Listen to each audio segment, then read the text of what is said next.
Hey, Mike here from Bellingham Millwork with another segment on molding. As we work through the different moldings, the base molding and whatnot, and the soft corner molding, we've kind of been building for this moment because today we're going to talk about crown. And crown, it follows all the things we've been building up. Molding's kind of cumulative. The skills you learn just doing a simple corner get transferred to other areas.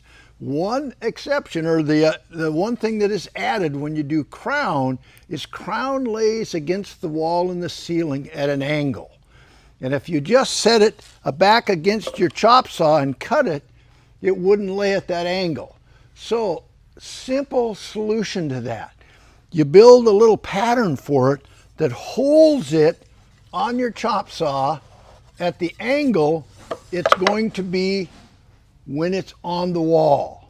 So when I have it there and I want to cut, first I want to cut an outside corner. So I'm going to grab an outside corner here.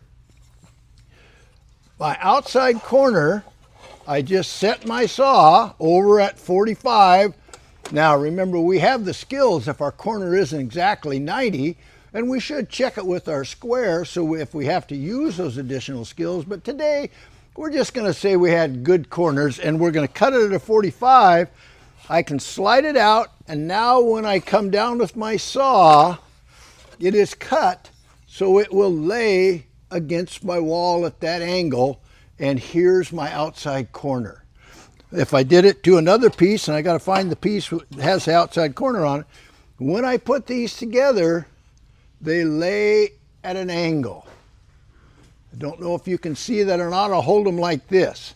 Notice the nice deal, and it is at an angle that they come together.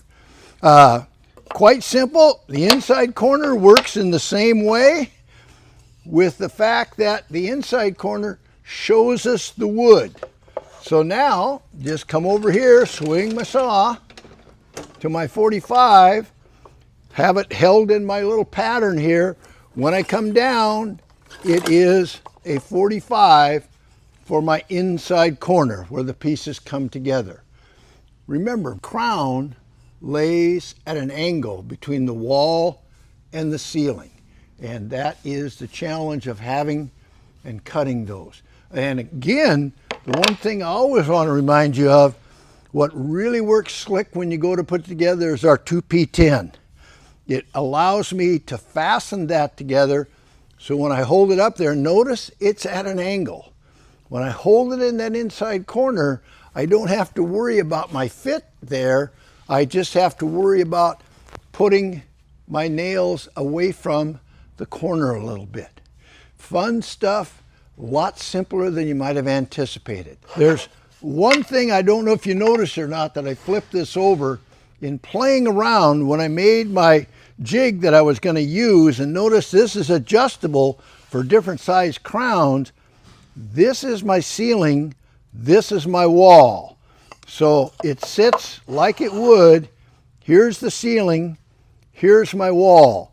I just have to remember that, and I can move this for different heights of crown. And so this works for all the different crowns I want to cut. Just made it out of 2 pieces of scrap plywood. Again, if you have questions, info@BellinghamMillwork.com, and thanks for being with us.